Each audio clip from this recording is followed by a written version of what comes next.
Hello అందరికీ ఈరోజు topic ఏంటో తెలుసా? డబ్బు. ఈ టాపిక్ ఎందుకు సెలెక్ట్ చేసుకున్నానో కూడా నేను లాస్ట్లో చెప్తాను. ఫస్ట్ అయితే ఏంటో చెప్పుకుందాము. Welcome back to my channel Suresh Rama vlogs.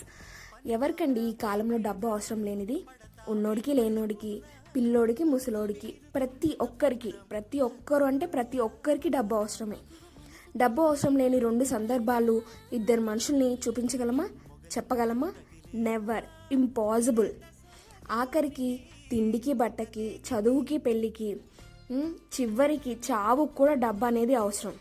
అంతెందుకు, ప్రకృతి మనకు ఫ్రీగా ఇచ్చే గాలికి, నీళ్ళకి, నిప్పుకి ఈ మధ్య డబ్బులు అనేది మనం పే చేస్తున్నాము.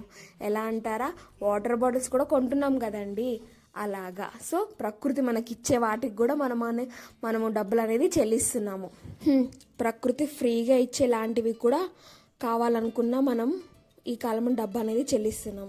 అంతెందుకు, బయటకు వెళ్ళి పబ్లిక్ టాయిలెట్స్ యూజ్ చేయాలన్నా మన చేతిలో, మన జోబులో 10 రూపాయలు ఉంటే కానీ మనం యూజ్ చేయలేము పబ్లిక్ టాయిలెట్స్ని కదా.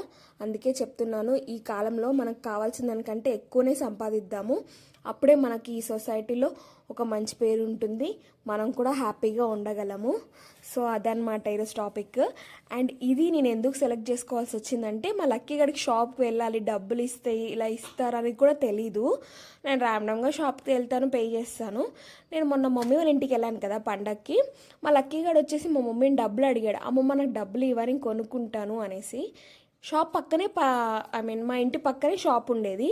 దానికి ఎప్పుడు ఆ థాటే రాలేదన్నమాట, డబ్బులు తీసుకెళ్ళాలి, షాప్కి వెళ్తే వాళ్ళు ఇస్తారు అనేసి. బట్ అక్కడ మమ్మీ వాళ్ళ గల్లీలో చాలా లక్కీ ఏజ్ గ్రూప్ వాళ్ళు ఉంటారనమాట. వాళ్ళని చూసిందో మరి ఎలాగో నాకు తెలియదు, కానీ మా లక్కీ గడ అలా డైరెక్ట్గా మమ్మీ దగ్గరకు వచ్చి అడిగేసరికి నేను కొంచెం షాక్ అయ్యాను అనమాట. ఆఖరికి లక్కీ గడు కూడా డబ్బులు అడుగుతున్నాడు అనే ఒక థాట్ వచ్చింది నాకు. సో అందుకే ఈ టాపిక్ని సెలెక్ట్ చేసుకున్నాను. నాకు తెలిసి నేను మంచిగానే ఎక్స్ప్లెయిన్ చేశాను అనుకుంటున్నాను.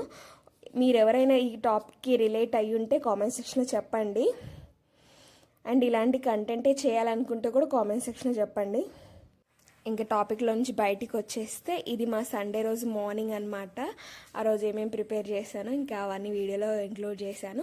ఆ రోజు రథసప్తమి కదా, ఇంకా మా హస్బెండ్ నాన్ వెజ్ ఏం తెచ్చుకోలేదన్నమాట, మంచి ఇంట్లోనే పూజ చేసుకున్నాము. నేను ఇంకా టమాటో కర్రీ చేశాను మా హస్బెండ్ బాక్స్లోకి.